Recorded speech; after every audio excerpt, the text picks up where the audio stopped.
ጤና ይስጥልኝ። አርዕስተ ዜናውን በማስቀደም ዕለታዊ መረጃዎችን አጠናቅረን ይዘን ቀርበናል።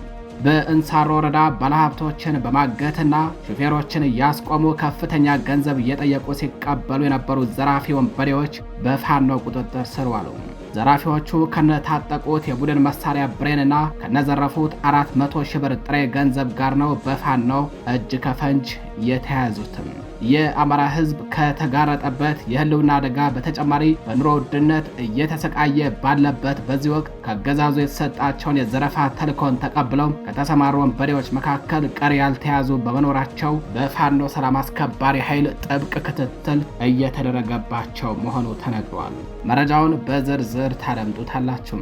በተያያዘ ዜና በዛሬው ዕለት በፊቼ ሰላሌ ወረዳ እንጓለላና ሸበል ፋጢ ቀበሌዎች ላይ ዝርፊያና ግድያ ለመፈጸም ሲንቀሳቀስ በነበረ የኦነግ ሸኔ ታጣቂ ቡድን ላይ በራስ አበበ አረጋይ ክፍለ ጦር የአርበኛ ሊ ሻለቃና በቀጠናው የሚገኙ አባት አርበኞች በወሰዱት ብርቱ የመከላከልና የመልሶ ማጥቃት እርምጃ ከባድ ኪሳራን ተከናንበው ተመልሰዋል። በተጋድሎው አንድ ብሬንን ጨምሮ ሌሎች ክላሽንኮቭ መሳሪያዎች በፋኖ ቁጥጥር ስር ገብተዋል። ዝርዝር መረጃ አለን። በሌላኛው መረጃችን በመከላከያ ሰራዊት አባላት ታፍና የነበረችው የ7 ዓመት ሕፃን አስከሬኗ ተቆራርጦ ተጥሎ ተገኘ። ሕፃኗ በመከላከያ ሰራዊት ከታፈነች ከ10 ቀናት በኋላ ነው አስከሬኗ በጫካ ተጥሎ ከዱር አውሬና ከሰማይ አሞራ የተረፈው የሰውነት ክፍሏ ተቆራርጦ የተገኘው። ድርጊቱ የተፈጸመው በላስታ ውስጥ ነው። በተመሳሳይ ከዓመት በፊት በዚያው በላስታ ወረዳ ሸግላ መንደር ተብሎ በሚጠራው አካባቢ የ12ኛ ክፍል መልቀቂያ ፈተናም ተፈትና ውጤቷን በመጠባበቅ ላይ የነበረች ጥሩዬ አለም ነው የተባለች አንዲት ታዳጊ በመከላከያ ሰራዊት ታፍና ከተወሰደች በኋላም ተደፍራና በስለታማ መሳሪያ ተወግታ ተገድላ ተጥላ መገኘቷን መረብ ሚዲያ በወቅቱ የሟች ቤተሰቦችን ዋቢ በማድረግ መዘገቡ አይዘነጋም። ይህንን አሳዛኝ መረጃ በዝርዝር የምናስደምጣችሁ ይሆናል። በሌላኛው መረጃችን ሻውራ ከተማን ለመዝረፍና ለማውደም የተንቀሳቀሰው የብልጽግና መከላከያ ሰራዊት ላይ የሚወሰደው እርምጃ ተጠናክሮ ቀጥሏል። ውጊያው ከትላንት አመሻሽ ጀምሮ ዛሬ ሙሉ ቀን ተጠናክሮ የቀጠለ ሲሆን በዚህ ሰዓትም ከባድ ተጋድሎ በቀጠናው እየተደረገ ይገኛል። እስካሁን ባለው በርካታ የአገዛዙ ወታደሮች ሞትና ቁስለኛ ተደርገዋል። ዝርዝር መረጃ አለን፣ ታደምጡታላችሁ። ከወደ ባህር ማዶ ከያዝናቸው መረጃዎች መካከል በመካከለኛው ምስራቅ እየተባባሰ የመጣውን ጦርነት ተከትለው ፕሬዝዳንት ዶናልድ ትራምፕ ለኢራን ያስቀመጡት የ48 ሰዓታት የማስጠንቀቂያ ገደብ ዛሬ ምሽት በዋሽንግተን አቆጣጠር ያበቃል። ይህንኑ ተከትሎ አሜሪካና እስራኤል ጥቃት ለመሰንዘር ኢራን ደግሞ በከፍተኛ ሁኔታ ለመመከት ወታደራዊ ዝግጅታቸውን ማጠናቀቃቸውን በቀጠናው ጦርነቱ እንዲባባስ አስደርጎታል። መረጃውን በዝርዝር ታደምጡታላችሁ። ጤና ይስጥልኝ የተከበራችሁ የመረብ ሚዲያ ቤተሰቦች እንደምን ዋላችሁ፣ እንደምን አመሻችሁ። ከመረብ ሚዲያ የዛሬ መጋቢት 14 2018 ዓ.ም ዕለታዊ መረጃዎችን አጠናቅረን ይዘን ቀርበናል። አብራችሁን ቆዩ።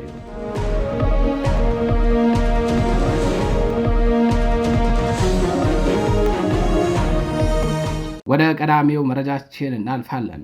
በመከላከያ ሰራዊት አባላት ታፍና የነበረችው የ7 ዓመት ሕፃን አስከሬኗ ተቆራርጦ ተጥሎ ተገኘ። ሕፃኗ በመከላከያ ሰራዊቱ ከታፈነች ከ10 ቀናት በኋላ ነው አስከሬኗ በጫካ ተጥሎ ከዱር አውሬና ከሰማይ አሞራ የተረፈው የሰውነት ክፍሏ ተቆራርጦ ተጥሎ የተገኘው። በምስራቅ አማራ ቀጠና ላስታ ወረዳ ልዩ ስሙ እርፋ ተብሎ በሚጠራው ቀበሌ ሀብታም ያየው የተባለች የ7 ዓመት ሕፃን በመከላከያ ሰራዊት ታፍና ነበረ። ሕፃኗ የታፈነችው መጋቢት 4 2018 ዓ.ም ሲሆን የጽንፈኛ ዘርነሽ በሚል ሕፃኗን ያገቷት በሌተናል ጀነራል አሰፋ ቸኮል በሚመራው በሰሜን ምስራቅ እዝ ውስጥ በ803ኛ ኮር ስር የሚገኙ የመከላከያ ሰራዊት አባላት መሆናቸውን ጣቢያችን መረብ ሚዲያ ለማረጋገጥ ችሏል። ከላሊበላ ኤርፖርት ማለትም ከሽምሹሃ አየር ማረፊያ በግምት በ10 ኪሎ ሜትር ርቀት ላይ ከምትገኘው ከ07 እርፋ ቀበሌ ላይ የ7 ዓመት ሕፃኗን ያገቱት የመከላከያ ሰራዊት አባላቱ የሕፃኗ ወላጆች ልጃቸውን እንዲሰጧቸው ሲጠይቋቸው ፋኖ ሲጠፋን መልስላቸዋለን በሚል መሳለቃቸው ተነግሯል። የሕፃኗ ወላጆችን ድጋሚ ልጃቸውን ብለው ወደ ካምፑ እንዳይመጡ በጥብቅ አስጠንቅቀው እንዳባረሯቸው ታውቋል። በካምፕ ውስጥ ከሰፈረው አገዛዙ ኃይል መካከል የተፈጸመው ግፍ የዘገነናቸው ሕፃኗ በገፍ እንደተገደለችና አስከሬኗ የተጣለበትን አካባቢ ለሕፃኗ ወላጆች የተናገሩ ሲሆን የሕፃኗ ወላጆችም ከአካባቢው ማህበረሰብ ጋር በመሆን ሲፈልጉ ውለዋል። በመጨረሻም ሕፃኗ ታግታ ከተወሰደችበት ከመጋቢት 4 2018 ዓ.ም ጀምሮ ከ10 ቀናት በኋላ ዛሬ መጋቢት 14 2018 ዓ.ም በአካባቢው ጠዳ ተብሎ በሚጠራው ጫካ ውስጥ አስከሬኗ ተጥሎ ከዱር አውሬና ከሰማይ አሞራ የተረፈው የሰውነቷ ክፍል መገኘቱን መረብ ሚዲያ ከአካባቢው ነዋሪዎች ለማረጋገጥ ችሏል። አስከሬኑ የህፃኗ መሆኑ የተለየው እገታው ሲፈጸምባት ለብሳው በነበረው ልብስ ነው የሚሉት የአካባቢው ነዋሪዎች ከፊል አካሏ በጅብ ተበልቷል፣ ከፊሉ ደግሞ በአሞራ እየተበላ እንዳለ ነው የተገኘው ብለዋል። ህፃኗ ተገድላ ከተጣለች 24 ሰዓታት እንደማያልፋት ከቅሪት የሰውነቷ ክፍል ለማረጋገጥ ተችሏል። ይህም በአካባቢው ማህበረሰብ ዘንድ ከባድ ቁጣን የቀሰቀሰ ሲሆን ይህ ቁጣ ወደ አመፅ እንዳይቀየር ከፍተኛ ቁጥር ያለው ወታደር በአካባቢው መሰማራቱ ታውቋል። በተጨማሪም የሰራዊቱ አዛዥ ነው የተባለ ብዛት ባላቸው ወታደሮች የታጀበ አንድ አዛዥ ወደ ህፃኗ ቤተሰቦች መልእክተኛ በመላክ ስለ ድርጊቱ ለማንም እንዳይናገሩ በተለይም የሚዲያ አካላት እንዳይሰሙ በሚል በጥብቅ ማስጠንቀቁ ተሰምቷል። በተመሳሳይ ከዓመት በፊት በዚያው በላስታ ወረዳ ሽግላ መንደር ተብሎ በሚጠራው አካባቢ የ12ኛ ክፍል መልቀቂያ ፈተና ተፈትና ውጤቷን በመጠባበቅ ላይ የነበረች ጥሩ እያለም ነው የተባለች አንዲት ታዳጊ በመከላከያ ሰራዊት ታፍና ከተወሰደች በኋላ ተደፍራና በስለታማ መሳሪያ ታርዳ ተጥላ መገኘቷን በወቅቱ መረብ ሚዲያ የሟች ቤተሰቦችን ዋቢ በማድረግ መዘገቡ አይዘነጋም። የታዳጊው አስከሬን ለምርመራ ወደ ላሊበላ ከተማ ከተወሰደ በኋላ ያስገድዶ መድፈር ድርጊት ተፈጽሞባት እንደነበር በምርመራ ውጤቷ ማረጋገጥ የተቻለ ሲሆን የመከላከያ ሰራዊት አባላቱ 7 እና 8 ሆነው ታዳጊዋን ሲደፍሩ ህይወቷ ያለፈባቸው በመሆኑ በዚህም ከሰው ጋር ተጣልታ የተገደለች በማስመሰል አንገቷን በስለታማ መሳሪያ ማለትም በካሪያና በጩቤ ገዝግዘው በመቁረጥ ከወታደራዊ ካምፑ በቅርብ ርቀት ከነበረ የውሃ ቦይ ውስጥ አስከሬኗን ጥለውት መገኘቱን ነው የህዝብ ድምጽ የሆነው ጣቢያችን መረብ ሚዲያ በወቅቱ ዘግቦት የነበረው። ይህንን መረጃ የምትሰሙ አድማጭ ተመልካቾቻችን ይህ ግፍ ለዓለም አቀፉ ማህበረሰብ ይደርስ ዘንድ በቻላችሁት መጠን ትብብር እንድታደርጉ በንጹሃኖች ላይ ስለተፈጸመው ግፍ ስንል እንጠይቃለን። ወደ ሌላኛው መረጃችን እናልፋለን። በእንሳሮ ወረዳ ባለሀብቶችን በማገትና ሹፌሮችን እያስቆሙ ከፍተኛ ገንዘብ እየጠየቁ ሲቀበሉ የነበሩ ዘራፊ ወንበዴዎች በፋኖ ቁጥጥር ስር ዋሉ። ዘራፊዎቹ ከነታጠቁት የቡድን መሳሪያ ብሬንና ከነዘረፉት 400 ሺህ ብር ጥሬ ገንዘብ ጋር ነው በፋኖ እጅ ከፈንጅ የተያዙትም። በእንሳሮ ወረዳ ባለሀብቶችንና ሹፌሮችን ሲያግቱ የነበሩ ዘራፊዎች በፋኖ ቁጥጥር ስር ውለዋል። የታገቱ ግለሰቦችና 400 ሺህ ብርም ተመልሷል። በሰሜን ሸዋ ዞን እንሳሮ ወረዳና በአካባቢው ለረጅም ወራት ባለሀብቶችንና ሹፌሮችን በማገት ከፍተኛ ገንዘብ ሲቀበሉ የነበሩ ዘራፊዎች በራስ አበበ አረጋይ ክፍለ ጦር በተወሰደ ልዩ ኦፕሬሽን በቁጥጥር ስር መዋላቸው ተነግሯል። በኦፕሬሽኑ የታገቱ ግለሰቦችን ከማስለቀቅ ባለፈ የተዘረፈ 400 ሺህ ብር በጥሬ ገንዘብና የቡድን መሳሪያ ብሬን መማረኩ ታውቋል። በአማራ ፋኖ ብሔራዊ ንቅናቄ ሸዋ ጠቅላይ ግዛት ዕዝ አፄ አምደ ጽዮን ኮር ስር የሚገኘው የራስ አበበ አረጋይ ክፍለ ጦር ከማህበረሰቡ በደረሰው ጥቆማ መሰረት ትላንት መጋቢት 13 2018 ዓ.ም በእንሳሮ በሰያ ደብርና ዋዩ ወረዳዎች ልዩ ኦፕሬሽን ሲያካሂዱ ውለዋል። በዚህም ለበርካታ ወራት ነጋዴዎችንና ሹፌሮችን ዋሻ ውስጥ በመሰወርና በማገት ከፍተኛ ገንዘብ ሲቀበሉ የቆዩ 9 የቡድኑ አባላት ውስጥ 3ቱን እጅ ከፈንጅ መያዙ ታውቋል። በቁጥጥር ስር የዋሉት አይዳኝሁም አስፋው፣ አይን አለም ግዛውና ብሩክ አስፋው የተባሉ ዘራፊዎች ሲሆኑ በወቅቱ የታገቱ 2 ግለሰቦችን በሰላም እንዲለቀቁ ተደርጓል። በተጨማሪም ከባለሀብቶች ተቀብለውት የነበረ 400 ሺህ ብር በጥሬ ገንዘብ የተማረከ ሲሆን ይህም ለተቀሙ ሰዎች ተሰጥቷል። የአማራ ሕዝብ ከተጋረጠበት የህልውና አደጋ በተጨማሪ በኑሮ ውድነት እየተሰቃየ ባለበት በዚህ ወቅት ከአገዛዙ የተሰጣቸውን የዘረፋ ተልዕኮን ተቀብለው ከተሰማሩ ወንበዴዎች መካከል ቀሪ ያልተያዙ በመኖራቸው በፋኖ አስከባሪ ኃይል ጥብቅ ክትትል እየተደረገባቸው መሆኑ ታውቋል። በዚህ ሂደት የማህበረሰቡ ጥቆማና ትብብር እጅግ የሚደንቅ ነው የሚሉት የፋኖ አባላቱ ይህ የተቀናጀ ድርጊትም ተጠናክሮ መቀጠል እንዳለበት ከምስጋና ጋር አሳስበዋል። በተያያዘ ዜና በዛሬው ዕለት በፍቼ ሰላሌ ወረዳ እንጓለላና ሸበል ፋጢ ቀበሌዎች ላይ ዝርፊያና ግድያ ለመፈጸም ሲንቀሳቀስ የነበረው የኦነግ ሸኔ ታጣቂ ቡድን በራስ አበበ አረጋይ ክፍለ ጦር የአርበኛ ሊ ሻለቃና በቀጠናው የሚገኙ አርበኞች በወሰዱት ብርቱ የመከላከልና የመልሶ ማጥቃት እርምጃ ከባድ ኪሳራን ተከናንቦ ተመልሷል። የኦነግ ሸኔ ታጣቂ ቡድኑ ተመቶ ሲፈረጥጥ አንድ አዲስ ብሬን መሳሪያ ከነ ሸንሸኑና ተተኳሽ ጥይቶች እንዲሁም ሌሎች ክላሽንኮቭ መሳሪያዎች በፋኖ መማረካቸው የክፍለ ጦሩ ህዝብ ግንኙነት ክፍል ገልጿል። የክፍለ ጦሩ አመራሮች እንደገለጹት የፋኖ ሰራዊቱ የህዝብን ደህንነት ለማስጠበቅና የዘረፋ ተግባራትን ለመግታት የሚወስደው እርምጃ ተጠናክሮ የሚቀጥል ይሆናል ብለዋል። ወደ ሌላኛው መረጃችን አለፍን። በሻውራ ከተማ ዙሪያ እየተደረገ ያለው ተጋድሎ በዚህ ምሽትም ተጠናክሮ ቀጥሏል። ተጋድሎ 24 ሰዓታትን ያስቆጠረ ሲሆን በርካታ የጠላት ኃይል ተደምስሷል። አገዛዙ በሚደመሰሱበት ወታደሮች ልክ ተጨማሪ እያስገባ ቢሆንም ነገር ግን የሚጨመረው ኃይልም ከፋኖ እርምጃ ሊያመልጥ አልቻለም ተብሏል። ሻውራ ከተማን ለመዝረፍና ለማውደም የተንቀሳቀሱ የብልጽግና መከላከያ ሰራዊት በፋኖ 360 ዲግሪ ተከቦ እየተወቀጠ ይገኛል። እስካሁን ባለው የአየር መቃወሚያ ተኳሹን ጨምሮ በርካታ የጠላት ኃይል የተደመሰሰ ሲሆን በተለይ በአካባቢው አምቿ ተብሎ በሚጠራው ቀበሌ በርካታ የጠላት ወታደር አስከሬን ተነባብሮ ተቆላልፎ መውደቁን በማርፈጃ ዜና ወጃችን ወደ እናንተ ማድረሳችን አይዘነጋም። አገዛዙ ከትላንት መጋቢት 13 አመሻሹን ጀምሮ ከባባድ መሳሪያ የታጠቀ በርካታ ጥምር ሰራዊቱን ይዞ ከጎንደር ከተማ በመነሳት በደልጊያ ቆራርጦ ወደ ሻውራ ከተማ ለመግባት ውጊያ ከፍቶ ያለ ቢሆንም ነገር ግን ጠንካራ የሆነ ጸረ ማጥቃት እርምጃ ከወደ ፋኖ ገጥሞት ከባድ የሰብአዊና ቁሳዊ እንዲሁም ሞራላዊ ኪሳራን መከናነቡን መረብ ሚዲያ ከደጃዝማች በላይ ዘለቀ ህዝብ ግንኙነት ክፍል ለማረጋገጥ ችሏል። በዚህ ተጋድሎ በአማራ ፋኖ ብሔራዊ ንቅናቄ ስር ከበላይ ዘለቀ ዕዝ መይሰው ካሳ ኮር እና ከጎንደር ጠቅላይ ግዛት ዕዝ በጌ ምድር ክፍለ ጦር የተወጣጡ የፋኖ ኃይሎች ናቸው ብርቱ የሆነም የመከላከልና የመልሶ ማጥቃት እርምጃ በመውሰድ የጥላት ኃይልን እያሽመደመዱና እያፍረከረኩት የሚገኙት። በዚህ ውጊያ የፋኖ አባላቱ በተጠቀሙት የስቦ መምታት የጦር ታክቲክ የጠላት አየር መቃወሚያ ተኳሹን ጨምሮ በርካታ ወታደሮች ሲደመሰሱ፣ በርካቶች ደግሞ ክፉኛ ተመተው በቁስል እየተንሰፈሰፉ ነው ተብሏል። በተለይ በአካባቢው አመቹ ተብላ በምትጠራው ቀበሌ በርካታ የጠላት ወታደር አስክሬን ተቆላልፎ ተነባብሮ ተከምሯል ብለዋል የዓይን እማኞችም። በዚህ ቀበሌ ሙትና ቁስለኛ ከመሆን የተረፈው የጠላት ኃይል በአካባቢው አንድ ተራራ ላይ ተሰቅሎ የታጠቀውን የከባድ መሳሪያ ውር ድንብሩን ሲተኩስ ውሏል። ይህ ዜና በተጠናቀረበት በዚህ ሰዓትም ትንቅንቁ እንደቀጠለ ነው። የጠላት ኃይል ተጨማሪ ኃይል እያስገባ ቢሆንም ይህ የሚጨመረው ኃይል ከፋኖ አፈሙዝ ሊያመልጥ አልቻለም ተብሏል። ተጋድሎ ቀጥሏል። እኛም መረጃውን እየተከታተል ወደ እናንተ እናደርሳችኋለን። ወደ ሌላኛው መረጃችን አለፍን።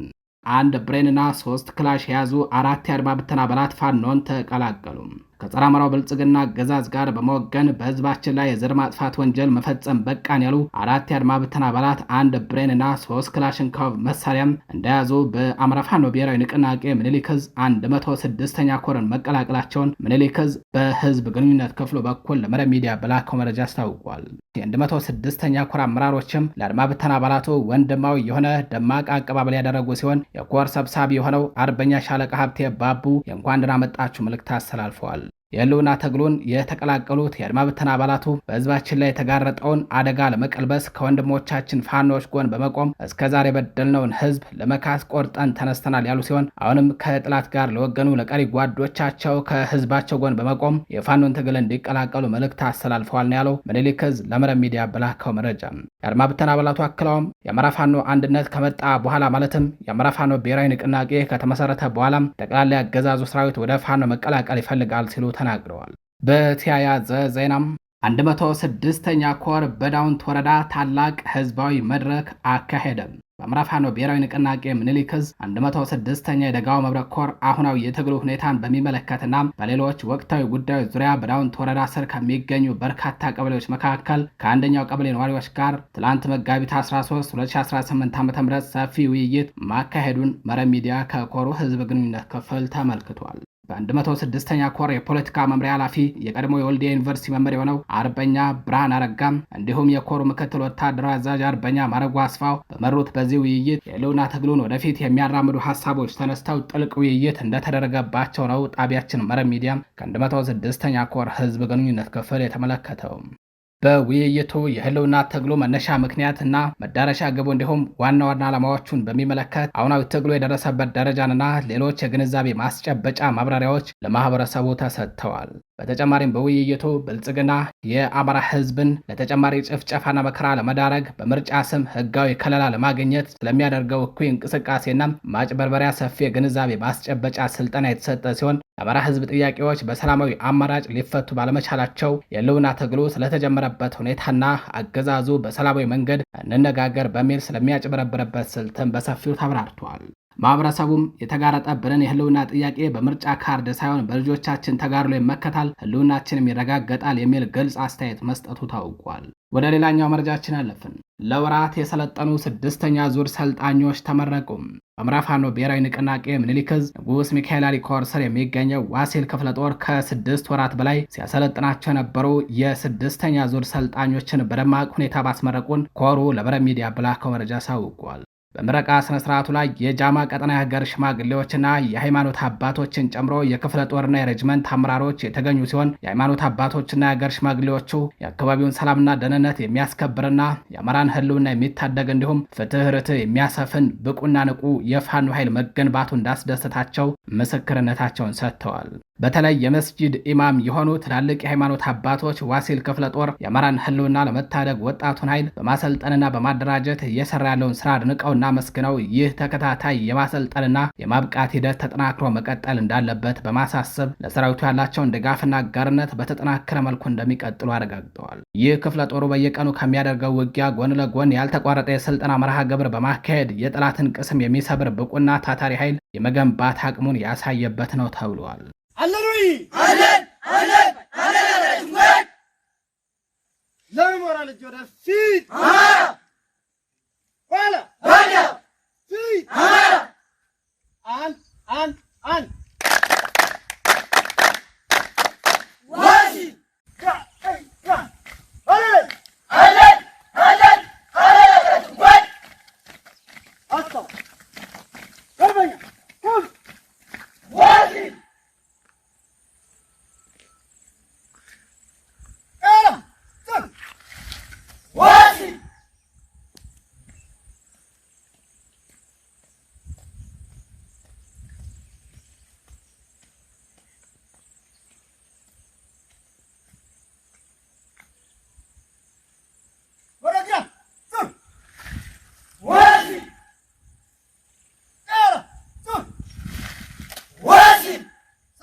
የተከበራችሁ አድማጭ ተመልካቾቻችን ወደ ባህር ማዶ መረጃዎቻችን እናልፋለን። በአሜሪካ በእስራኤልና በኢራን መካከል ያለው ጦርነት ከቀን ወደ ቀን ወደ ከፋ ደረጃ እየተሸጋገረ ነው ተባለም። በመካከለኛው ምስራቅ እየተባባሰ የመጣውን ጦርነት ተከትለው ፕሬዝዳንት ዶናልድ ትራምፕ ለኢራን ያስቀመጡት የ48 ሰዓታት የማስጠንቀቂያ ገደብ ዛሬ ምሽት በዋሽንግተን አቆጣጠር ያበቃል። ይህንኑ ተከትሎ አሜሪካና እስራኤል ጥቃት ለመሰንዘር፣ ኢራን ደግሞ በከፍተኛ ሁኔታ ለመመከት እና አጸፋዊ ምላሽ ለመስጠት ወታደራዊ ዝግጅታቸውን ማጠናቀቃቸውን በቀጠናው ጦርነቱ እንዲፋፋምና እንዲያገረሽ አድርጎታል። ፕሬዝዳንት ዶናልድ ትራምፕ ኢራን በሆርሙዝ ሰርጥ የምታደርገውን ወታደራዊ ትንኮሳና ሰርጡን የማትከፍት ከሆነ እንዲሁም በእስራኤል ላይ የሰነዘረችውን ጥቃት የማታቆም ከሆነ በሚል ያስቀመጡት የጊዜ ገደብ ሊያበቃ ጥቂት ሰዓታት ብቻ ቀርተውታል። ዋይት ሀውስ ባወጣው መግለጫ ኢራን የተቀመጠውን ቀይ መስመር ካለፈችና ትንኮሳዋን ካላቆመች የአሜሪካ ከፍተኛና የማያዳግም ወታደራዊ እርምጃ እንደምትወስድ በድጋሚ አስታውቋል። በአሁኑ ሰዓት በመካከለኛው ምስራቅ የሚገኙ የአሜሪካ የጦር መርከቦች፣ የድሮን ክፍሎችና የአየር ኃይል ማዘዣዎች በከፍተኛ ጥንቃቄ ላይ እንዲሆኑ ትዕዛዝ ተላልፏል ተብሏል። እስራኤልን በበኩሏ ከትራምፕ አስተዳደር ጋር በመቀናጀት ሊመታ የሚገባውን የኢራን ስትራቴጂካዊ ቦታዎችን መለየቷ ተሰምቷል። በሌላ በኩል የኢራን ከፍተኛ ወታደራዊ አመራሮች የአሜሪካን ማስጠንቀቂያ የስነ ልቦና ጦርነት ሲሉ አጣጥለውታል። የኢራን አብዮታዊ ዘበኛ ባወጣው መግለጫ ማንኛውም አይነት ጥቃት ቢሰነዘር በደቂቃዎች ውስጥ የሚሰጥና እስራኤልንም ሆነ በክልሉ የሚገኙ የአሜሪካ ጥቅሞችን አመድ የሚያደርግ አጸፋዊ እርምጃ ለመውሰድ መዘጋጀቱን አስታውቋል። በቴህራን የሚገኙ የሚሳኤል ማከማቻዎችና የመሬት ውስጥ ወታደራዊ ካምፖች ለጥቃት ዝግጁ መሆናቸውን የሚያሳዩ መረጃዎችም ይፋ እየሆኑ ነው። የተከበራችሁ አድማጭ ተመልካቾቻችን ለዛሬ መጋቢት 14 2018 ዓ.ም ይዘናቸው የነበሩት ዕለታዊ መረጃዎቻችን እነዚህ ይመስላሉ። በሌሎች መረጃዎች እስከምንገናኝ ቸር ቆዩ።